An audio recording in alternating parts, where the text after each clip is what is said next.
ఆహా ఏమి రుచి అనరామై మరచి. ಪಕ್ಕಾ ನಾಟಿ ಸ್ಟೈಲ್ ಚಿಕ್ಕಬಳ್ಳಾಪುರ ಮಿಲಿಟರಿ ಹೋಟೆಲ್.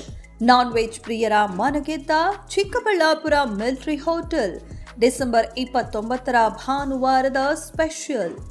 ನಾಟಿ ಕೋಳಿ ಪಲಾವ್, ಮಟನ್ ಪಲಾವ್, ಚಿಕನ್ ಪಲಾವ್, ನಾಟಿ ಕೋಳಿ ಸಾರು, mutton chops, mutton kurma, chicken chops, ಕಾಲ್ ಸೂಪು, ಬೋಟಿ ಗೊಜ್ಜು, keema, chicken lollipop, chilli chicken, chicken kebab, ಬಿಸಿ ರಾಗಿ ಮುದ್ದೆ, ಬಿಸಿ ಇಡ್ಲಿ ಬೆಳಗ್ಗೆ 7:30ಕ್ಕೆ ದೊರೆಯುತ್ತದೆ. ಬನ್ನಿ, ರುಚಿಕರವಾದ ಆಹಾರವನ್ನ ಕುಟುಂಬ ಸಮೇತರಾಗಿ ಸವಿಯಿರಿ. ಸ್ಥಳ ಟಿವಿಎಸ್ ಶೋರೂಮ್ ಪಕ್ಕ, ಬಿಬಿ ರಸ್ತೆ, ಚಿಕ್ಕಬಳ್ಳಾಪುರ. ಚಿಕ್ಕಬಳ್ಳಾಪುರ ಮಿಲಿಟ್ರಿ ಹೋಟ್ಲಿಗೆ ಬಂದಿದ್ವಿ. ತುಂಬಾ ಖುಷಿ ಆಯಿತು. ವೇ ಆಫ್ ಸರ್ವಿಂಗು ಎಲ್ಲ ತುಂಬ ಚೆನ್ನಾಗಿದೆ. ನಾವು ಫಸ್ಟ್ ತೊಗೊಂಡು ಚಿಕನ್ ಬಿರಿಯಾನಿ ಮತ್ತು ಲಾಲಿಪಾಪು ಒಳ್ಳೆ ಟೇಸ್ಟ್ ಅಂತೂ ಇದ್ದಾನೆ ಅಂತಲೇ ಹೇಳ್ಬೋದು. ಫುಲ್ಲು ಸಖತ್ತಾಗಿದೆ. ಮತ್ತು ಮುದ್ದೆ ಮತ್ತು ಇದು ನಾಟಿ ಕೋಳಿ ಸಾರು ಅದು ಫುಲ್ಲು ಟೇಸ್ಟಿಯಾಗಿದೆ. ಎಲ್ಲರಿಗೂ ಫುಲ್ಲು ಫುಲ್ಲು ಇಷ್ಟ ಆಯಿತು. ಫುಲ್ಲು ಖುಷಿ ಆಯಿತು ಅಂತಲೇ ಹೇಳ್ಬೋದು. ಚಿಕ್ಕಬಳ್ಳಾಪುರಲ್ಲಿ ಚಿಕ್ಕಬಳ್ಳಾಪುರ ನಾಟಿ ಹೋಟೆಲ್ ಅಂತ ಹೊಸದಾಗಿ ಶುರು ಮಾಡಿದ್ದಾರೆ. ಸಂತೋಷ್ ರಾಜು ಅವರು, ನಾಗಾರ್ಜುನ ಅವರು ಎಲ್ಲ ಸೇರಿಕೊಂಡು ನಮ್ಮ ಮಿತ್ರರು ತುಂಬ ಚೆನ್ನಾಗಿ ಮಾಡಿದ್ದಾರೆ. ಚಿಕ್ಕಬಳ್ಳಾಪುರ ಇತಿಹಾಸನ ಎಲ್ಲರಿಗೂ ಮತ್ತೆ ಪರಿಚಯ ಮಾಡ್ತಾ ಇದ್ದಾರೆ.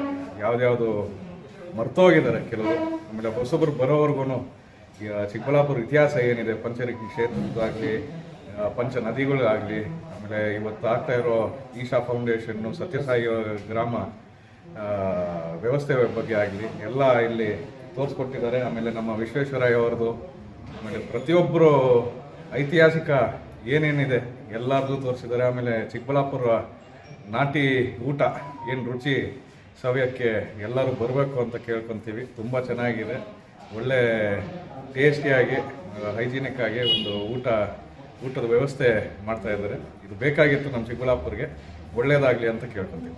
ಹೊಸದಾಗಿ ನಾನ್ ವೆಜ್ ಹೋಟೆಲ್ ಓಪನ್ ಆಗಿದೆ ಚಿಕ್ಕಬಳ್ಳಾಪುರದಲ್ಲಿ. ಮನೆಯಲ್ಲಿ ತಿಂದು ಬೇಜಾರಾಗಿದ್ದರೆ ನೀವು ವಾರಕ್ಕೆ 2 ಸಲ ಆದರೂ ಭೇಟಿ ಮಾಡಿ ತೃಪ್ತಿಯಾಗಿ ಹೊಟ್ಟೆ ತುಂಬ ಊಟ ಮಾಡಿ. ಮತ್ತು ಇದು ನಾಟಿ ಕೋಳಿ ಮುದ್ದೆ ಸಾರು ಮಾಡಿದ್ದಾರೆ. ಮುದ್ದೆ ಪ್ರಿಯಕರೆಲ್ಲ ಬಂದು ಇಲ್ಲಿ ಮಜಾ ಮಾಡ್ಕೊಂಡು ಊಟ ಮಾಡ್ಕೊಂಡು ಹೊಸದಾಗಿ ಪಕ್ಕಾ ನಾಟಿ ಸ್ಟೈಲು ಅಂತೇಳಿ ಹೋಟ್ಲ್ ಮಾಡಿದ್ದಾರೆ. ನಾವು ಪ್ರತಿದಿನ ವಾರಕ್ಕೆ 2 ಸಲ 3 ಸಲ ದೇವನಹಳ್ಳಿ ಹೋಗ್ತಾಯಿದ್ವಿ. ನಾವು ಇದು ಹೋಟ್ಲ್ ಓಪನ್ ಆದಾಗಿಂದ ಒಂದು 4 ಟೈಮ್ ಬಂದೆ. ತುಂಬ ಚೆನ್ನಾಗಿದೆ. ನಾಟಿ ಏನಿದೆಯೋ ಮನೆಯಲ್ಲಿ ಯಾವ ರೀತಿ ಮಾಡ್ತಾರೋ ಆ ರೀತಿ ನಾಟಿ ಕೋಳಿ ಸಾರು ಚೆನ್ನಾಗಿ ಮಾಡಿ, ಟೇಸ್ಟು ಎಲ್ಲ ಸೂಪರಾಗಿದೆ. ನಮಗೆ ಒಂದು ಸರಿ ಹೋಟ್ಲಿಗೆ ಹೋಗಿ ಊಟ ಒಂದು ಸರಿ ಹಾಗೆ ಹಿಡಿಸ್ಲಿಲ್ಲ ಅಂದರೆ ಮತ್ತೆ ಆ ಹೋಟ್ಲ್ ಕಡೆ ಹೋಗಲ್ಲ. ನಾವು ವಾರಕ್ಕೆ 2 ಸಲ 3 ಸಲ ಇಲ್ಲಿ ಬಂದು ಊಟ ಮಾಡಿ ತುಂಬ ಚೆನ್ನಾಗಿದೆ. ಪ್ರತಿಯೊಬ್ಬರು ಬಂದು ಟೇಸ್ಟ್ ನೋಡ್ಬೋದು.